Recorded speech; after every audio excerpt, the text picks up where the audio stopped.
Okay, happy day. We get to the project window. This is where you're going to be spending most of your time.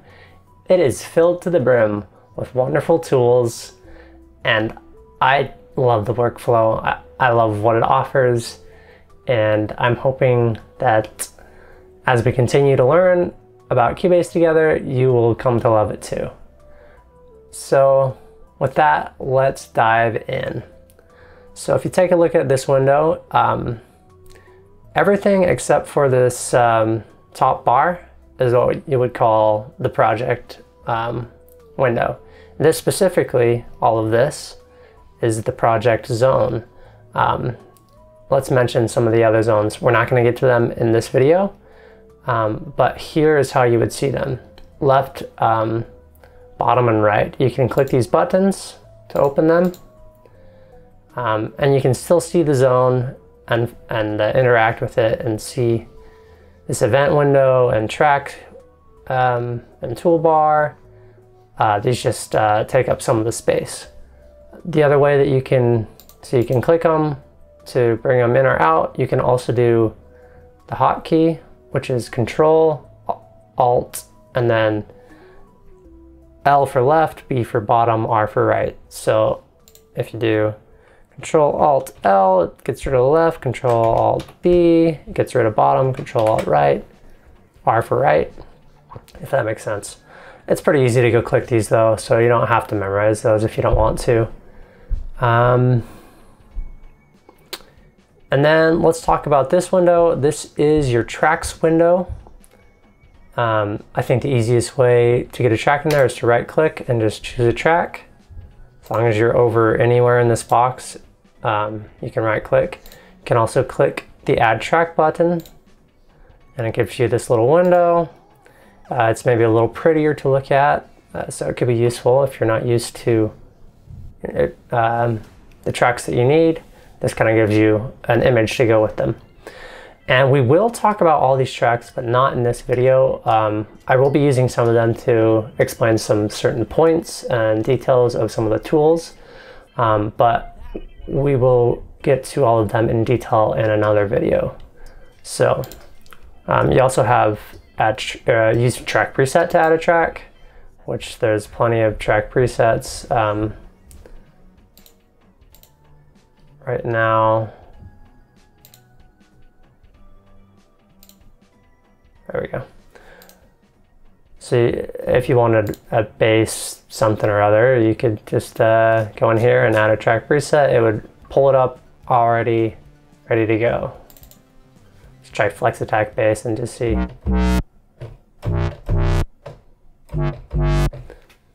So pretty easy way. I'm going to show you a hotkey right now. It's on that sheet that I've been telling you guys about. If you haven't got it yet, go download it in the description. Shift H makes your tracks bigger, all of them. Shift G makes them smaller. You can also, if you want just one track to get bigger, whatever you're highlighted, if you press Z, it gets a bit, that big, about half the screen, or half the track list, not quite. So let's get rid of that. To get rid of tracks, you press Shift Delete. And then let's talk about this. This is the event window. You're going to see events in here. For example, I'm going to just pull in a track and draw in something. This is an event. You would normally have some sort of information in here, either MIDI notes or audio. And since I just drew in the box, it doesn't have anything because I just wanted to show you the event. You can move it around, and we'll talk about some of the other things to do with it in a bit, but this, you'll have lots of events. Yeah, you can just delete these by just pressing delete if you're highlighting them. If you're not highlighting them, they turn gray. Okay, I'm gonna leave that there in case we need it. Let's go to the top. Let's start looking at our toolbars. So this is undo and redo. I prefer to use the shortcuts, Control Z and Control-Shift-Z to redo. So like, for example, if I wanted that event back, I just deleted it so I could do Control-Z. There it is. But say I wanted to get rid of it, redo the delete, Control-Shift-Z. Or you could use the buttons if you want to. If you right-click up here in the toolbar, and it has to be on the top part, not like on this row, it shows you all of the options that you can have. So some of these options are down here on the bottom. Like constrained delay compensation is right here. We'll get to that in a minute. If you want it up top too, you can click it and it shows up. So now we have two spots down here and up here where it is. Some of these aren't anywhere yet. For example, nudge isn't in there, and I might want to add that, and we can talk about that. So I'll leave it there for now. You might want to check out audio performance meter. That's going to show you how well your computer is handling the audio. I don't want that on there right now, so we're going to move on. Okay, configurations. This is cool. So this is the same thing, essentially. You can save the configurations of what you're viewing down here. So to make this make sense, I'm going to add an instrument track. Just put a sound on that. I'm going to add a MIDI track. That's good enough for now. So, and I'm going to draw some events. Okay, so this is beautiful. This is a way of sifting through the tracks. You can do it here or here. You can show all tracks because some tracks are hidden. You'll actually see I have one that was hidden. I'm going to hide that again by right-clicking and choosing hide. You can show tracks with data, meaning these two, they have events on them. That's data, so it will get rid of the MIDI track.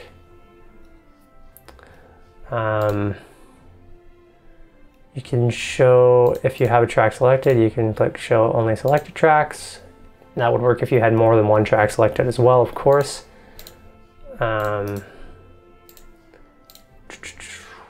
So that's kind of that. The other thing is this box there and there. It lets you filter tracks. So if I don't want any MIDI tracks on there, I just get rid of it, and then I don't see it. Really cool thing. If you end up writing music with lots and lots of tracks, it can be hard to find them sometimes. And if you're an orchestral writer, you might end up having hundreds and hundreds of tracks, depending on your layout and your setup. And for example, that's where this comes into play, find tracks. You can search. So this has all the tracks listed currently. Say I had like French horns, I could type French horns and it would find the track. We don't have it there, so it's not finding it. But if I didn't know where a MIDI track was, I could type MIDI, it would pull it up, I just click enter, grabs the track. Really helpful, really useful to have that feature. It obeys the track type filter parameters. So if I don't have MIDI track selected, I can't find MIDI track. So be aware that if that is orange, something is being hidden. If it's white, everything's shown. Back to the top. So same thing up here. This deactivates all mutes. So if we had a mute or two mutes, you just click that, gets rid of all of them. Same thing with solo, gets rid of all solos. Listen's not being used right now. I never use it, so if you want to research that, go ahead. This activates read for automation, which we'll talk about. Just know that that turns it on for all the tracks. This turns on write for all the tracks. And you can turn it on and off. And this suspends all read-write automation, which I will show you like that. So this is an automation track. It's automating the volume, meaning you can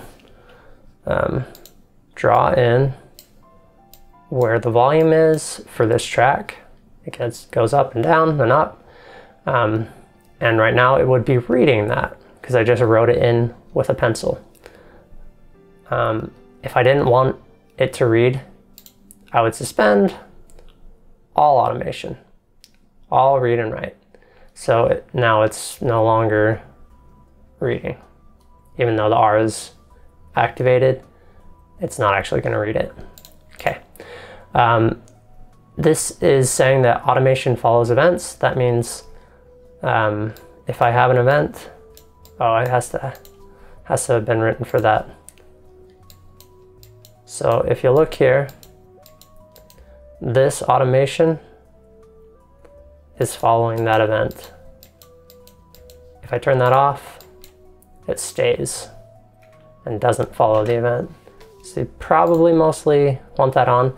These automation modes we will talk about in another video. Just leave it untouched for now. Same thing, well, we can glance at this. This opens automation for every track. So say you wanted to look at inserts, it would show you the automation on the inserts. You could look at the volume and multiples at once, pan. It starts to get really messy, and that's if you wanted to see volume on everything, which you might occasionally. But the other way to look at automation is to go to the bottom left of the track, show hide automation. It's not there unless you hover over it, and then you can choose what type of automation you want to look at. Okay, this is auto scroll. I didn't have it on, which means that if I play something and the cursor goes past where the window is, nothing happens. It keeps playing the music, but my screen stays where I was looking. If I turn it on, it has two options. Stationary cursor just keeps the cursor in one spot on the screen, as you can see, and moves with it. The page scroll is going to scroll like you're turning a page of a book when you hit the end, like that.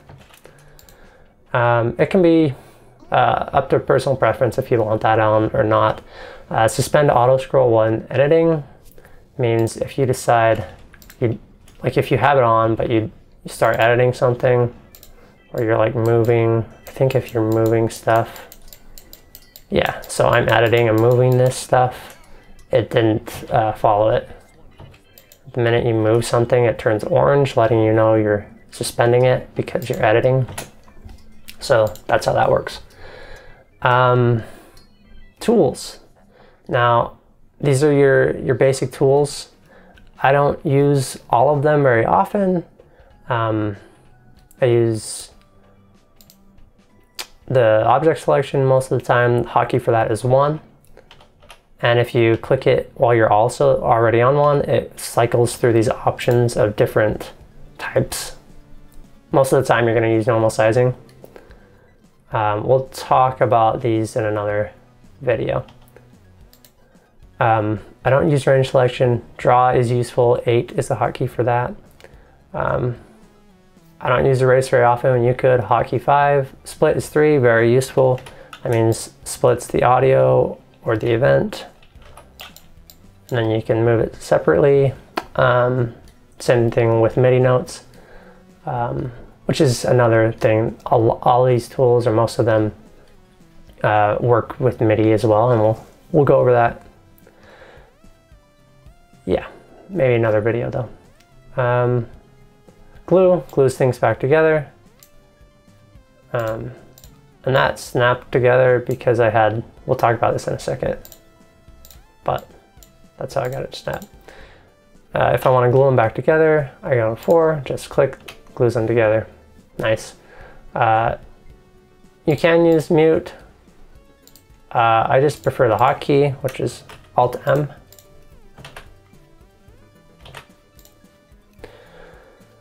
Comp is for when you're doing multiple takes, and like you've done vocals, just like 4 vocal passes, and you're trying to decide which parts of each pass to take. That's the comp tool. That's another video we'll go over in detail.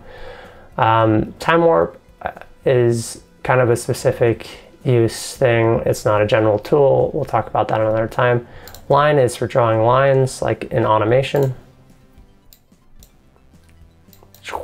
like that. Play I don't use often, but sometimes it's useful if you click over it, you can go to scrub and you can scrub over audio, which helps you when you're doing like trying to find problem areas and get rid of clicks and stuff if you've been doing like gluing parts together. That's very far in the future, but thought I'd mention it. Color. You know, I don't know if I know. I've never used that. The way I use color is this colorize palette thing. So you can colorize events. There's our orange event, or you can colorize tracks, which I think by default also colorizes the events. So if I choose this track and then a color, it does the track over here and the automation and the event. Since I already colorized this event before I did the track, I think they'll be different. Yeah, so we have pink, orange, and I think you can do after the fact too. Yeah, so that's green where that's blue, but normally if you just do the track, it'll keep the same colors.